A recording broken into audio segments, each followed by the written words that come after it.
ప్రపంచంలో ఒక గొప్ప కార్యక్రమం జరుగుతుంది.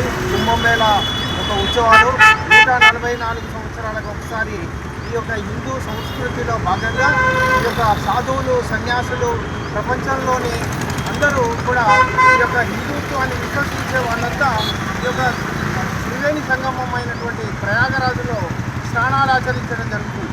ఈ సందర్భంగా ఢిల్లీ నుంచి బయలుదేరే ఒక రైలులో బయలుదేరే సమయంలో ఈ యొక్క తొక్కిసలాటలో పలువురు భక్తులు మరణించడం జరిగింది. అది మనం విచారకరమైనటువంటి వార్త. దానికి మన సమాజం, మన ప్రధాని, మన రాష్ట్రపతి అందరూ కూడా దిగ్భ్రాంతి వ్యక్తం చేసి వాళ్ళకు శ్రద్ధాంజలి ఘటించడం జరిగింది. ఈ సందర్భంగా భారత సురక్షా సమితి కూడా మన జగిత్యాల తరఫున ఈ యొక్క ప్రయాణికులకు, ఈ యొక్క కుంభమేళ భక్తులకి మరణించిన వారికి శ్రద్ధాంజలి ఘటిస్తుంది. గోగోత్ర నివాళి సమర్పిస్తుంది.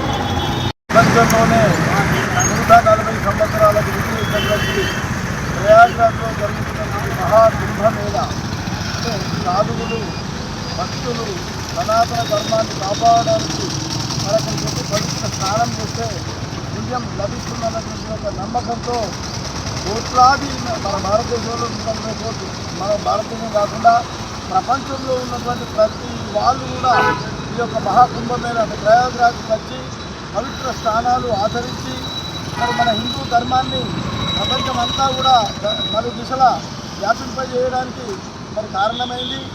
ఇప్పటికీ దాదాపు 50 కోట్ల పైన మరి భక్తులు వాళ్ళ పవిత్ర స్నానం చేయడం జరిగింది.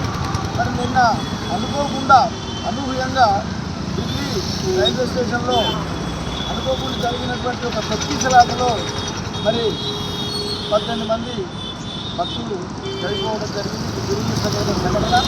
మరి ఈ సంఘటనను ఉద్దేశించి భారత సురక్షా సమితి వాళ్లకు ఉపత్తులతో నివారణ అర్పించడమే కాకుండా 2 నిమిషాలు మౌనం కూడా పాటించి వాళ్ళ యొక్క ఆత్మ శాంతించాలని, ఆ భగవంతుడే వాళ్ళందరినీ కాపాడాలని, మరి కేంద్ర రాష్ట్ర ప్రభుత్వాలు కూడా చర్యలు తీసుకొని వాళ్ళందరికీ తగిన న్యాయం చేయాలని భారత సురక్షా సమితి ఆదుకోవాలని భారత సురక్షా సమితి తరఫున మేము కోరడం జరిగింది.